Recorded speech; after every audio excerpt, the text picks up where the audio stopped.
Dear students, today's our first topic is destructive distillation. As you already know about the destructive distillation and I have explained it in the previous lecture.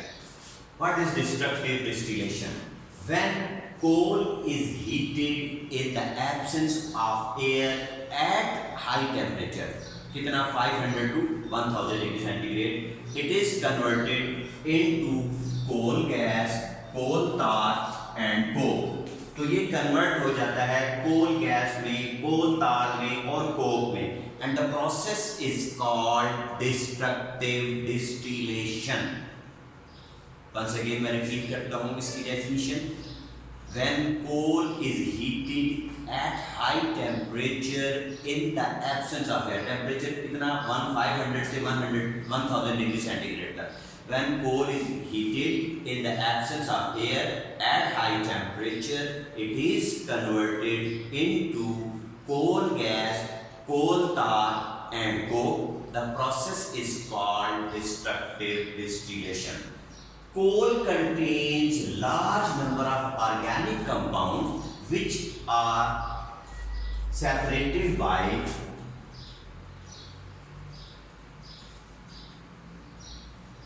Fractional distillation.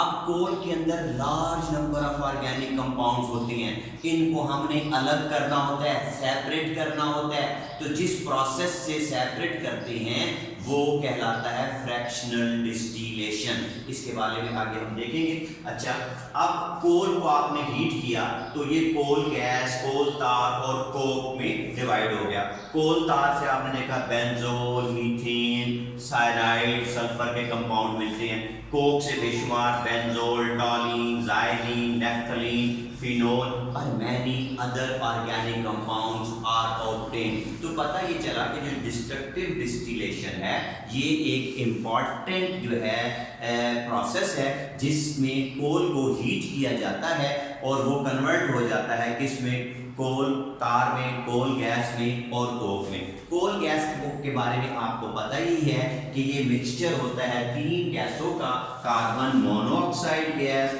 Hydrogen gas और methane. इन तीन गैसों का जो mixture है उसे कहते हैं कोल gas. Industry में जो है ये फ्यूल के तौर पर ये गैस इस्तेमाल होती है और इन सब से आगे हम मजीद ऑर्गेनिक कंपाउंड हासिल कर सकते हैं। फ्लो शीट आपकी बुक की टेबल पर मौजूद है कि इसके डिस्ट्रक्टिव डिस्टिलेशन से हम large number of organic compound जो है वो ऑब्टेन कर सकते हैं। Our next topic is characteristics of organic compounds. The general characteristics of organic compounds are as below. First of all, composition. अगर हम ऑर्गेनिक कंपाउंड्स की कंपोजिशन देखें तो इसमें एक बात पता चलती है कि carbon is essential for all organic compounds. They may also contain, carbon के अलावा उसमें ऑक्सीजन हो सकता है, नाइट्रोजन है, सल्फर है, फास्फोरस है, but carbon is essential part of all organic compound. तो इसकी कंपोजिशन देखें तो पता चलता है कि carbon is essential for all organic compound. Organic compounds में contain oxygen, nitrogen, sulphur etcetera. कुछ और एलिमेंट्स भी इसके साथ जुड़ सकते हैं लेकिन कार्बन की मौजूदगी नेसेसरी है। Second, combustion. All organic compounds are highly combustible, inflammable।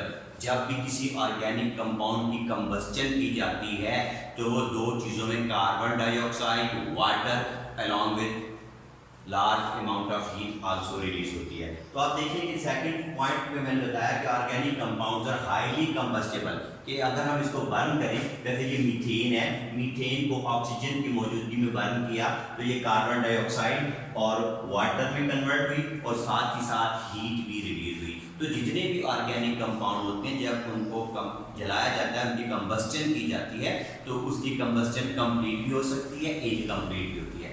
अगर कंबस्चन इनकम्प्लीट है तो फिर कार्बन मोनोऑक्साइड बनती है, और अगर कंबस्चन कंप्लीट है तो कार्बन डाइऑक्साइड बनती है। तो पता ये चला कि ऑर्गेनिक कंपाउंड जो हैं वो हाईली कंबस्टेबल हैं। अगर हम उनको जलाएं तो उनसे कार्बन डाइऑक्साइड, वाटर वेपर और साथ साथ हीट रिलीज होती है। तो दूसरी प्रॉपर्टी आ गई, कैरेक्टरिस्टिक्स आ गया ऑर्गेनिक कंपाउंड्स का कि ये हाईली कंबस्टेबल हैं। उसकी एक एग्जांपल मैंने कोट कर दी कि मीथेन को जब हम जलाते हैं ऑक्सीजन की मौजूदगी में तो कार्बन डाइऑक्साइड, वाटर वेपर्स और हाइड्रोजन और एनर्जी जो है वो रिलीज होती है। नेक्स्ट आ गया melting and boiling point. All organic compounds have low melting and boiling point. सबके मेल्टिंग और बॉइलिंग पॉइंट्स लो होते हैं and are volatile in nature. ठीक है, वोलेटाइल के वेपोराइज हो जाते हैं जल्दी। ठीक है, all organic compounds are have low melting and boiling point. कि जितने भी ऑर्गेनिक कंपाउंड्स हैं उनके मेल्टिंग और बॉइलिंग पॉइंट्स बहुत लो होते हैं और वो वोलेटाइल इन नेचर होते हैं। नेक्स्ट प्रॉपर्टी आ गई solubility. Non polar organic compound are soluble in organic solvents.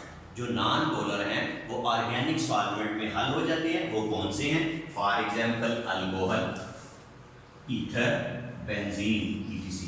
तो non polar organic compounds are soluble in organic solvents. ये ऑर्गेनिक सॉल्वेंट्स कौन से हैं कि ये अल्कोहल में हल हो जाएंगे, ईथर में हल हो जाएंगे, बेंजीन के अंदर भी हल हो जाएंगे।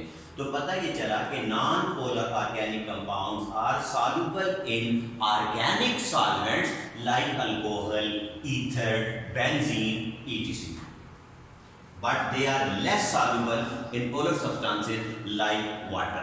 तो पानी में ये हल नहीं होते, लेकिन ऑर्गेनिक सॉल्वेंट्स में ये डिसॉल्व हो जाते हैं, सॉल्युबल होते हैं।